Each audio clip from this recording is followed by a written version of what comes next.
Developed a breed of sheep that produced the best wool in the world. What's You know that? who it was? Anybody know what his name was? No.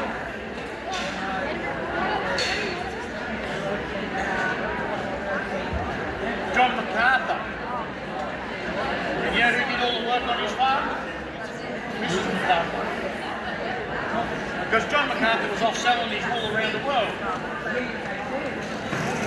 So, those merino sheep that he got were a gift from the King of Spain, who at the time was a bit of a rogue, and apparently he got them from somewhere else too, and then John MacArthur ended up with some on the other side of the world. Do you know where his first farm was? No.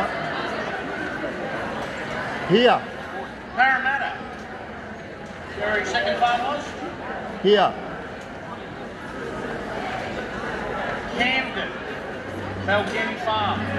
That place is still there today, and a lot of the original buildings are still there. And the original bloodlines of those Spanish merinos are still there. But they don't really look like the merinos that we see today with the big folds on them, big strong sheep. They're actually quite small and have quite short fibers. But they bred those sheep to what the wool industry knows today as a merino. And without those guys, it would have been a very different place. Did a big job. So when I first started working in 91, Australia had 200 million sheep. Today we're between 60 and 70 million. If you think lamb's expensive at the supermarket or the butcher shop, it's because it is. Because there's not a lot of sheep around. So the only way to fix that is to bring the sheep numbers over 100 million, which is difficult in times of drought and higher commodities, because if you need to pay the bills, you're not keeping the females to lay your son. So it takes a while to breed back up to those sort of numbers.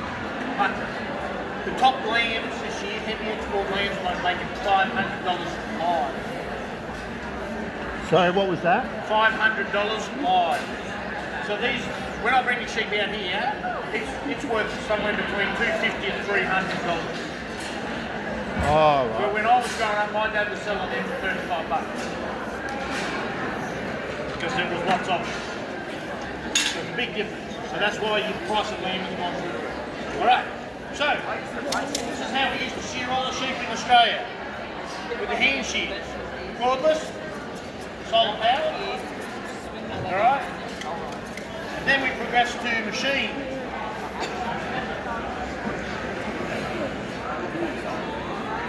And this is a mechanical handpiece. And this mechanical handpiece was used for nearly 100 years.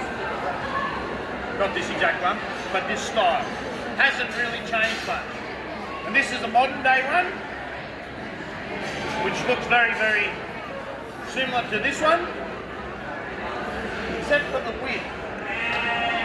And this is what Australians were using. And then come out Kiwi cousins from across the ditch, and they bought this bad boy here. And we know this one is a wide cone today.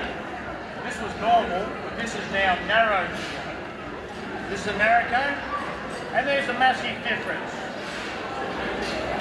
So if you're shearing between 180 and 200 sheep with this one you're doing between 200 and 220. You get paid per sheep. The more sheep you shear in the same amount of time, the more money you make. Caused a lot of problems in the sheep industry. Dairy sheds got burnt down, people got assaulted, pretty nasty time. And those Kiwis still whinge about us bowling underarm filming the picture. Yeah. This is what they did to us. So. But this is what everybody uses today. Alright? So, now you've heard all the answers. How many sheep do you think a professional sheep shearer shears per day? 300? How many? 300? 200! Spot on. 200 sheep a day with this sort of gear. Okay? Depending on how the sheep are, whether they're merinos or so either or. What do you think professional shearer gets paid to shear per sheep? Considering he's shearing 200 a day? Any guesses? $20? $5. You good at maths? 5 times 200 equals $500. 1,000. 200 equals $1,000. $1,000 a day. 5 days a week. $5,000 a week. Good money, isn't it? You won't need to go to the gym. You may need a chiropractor and a psychologist. Yeah. Because if you settle down to shear your 200 sheep and you look down the back pen and you saw 200 of them out there, and it is backbreaking work, that it could get to you in the head. But a sheep shearer never sees any more than one sheep. And that's the next one. Yeah. So as soon as you'll finish that one, you turn around and you walk in there and you get another one. And there's only ever one more sheep until they blow the whistle at the end of the day, and then they'll count them up and see how much they did. But that's the way they shear. And each one of those sheep is around 50 kilos. And then if you're shearing in a shearing shed, no air conditioning, all New South Wales, Western New South Wales, it could be up to 40 degrees during the day, 40 degrees inside the shed. It's a big job. But that's why you earn the big bucks. Alright? Now we're going to shear sheep, but I'm not a professional shearer, I'm a landscaper. Okay? I only do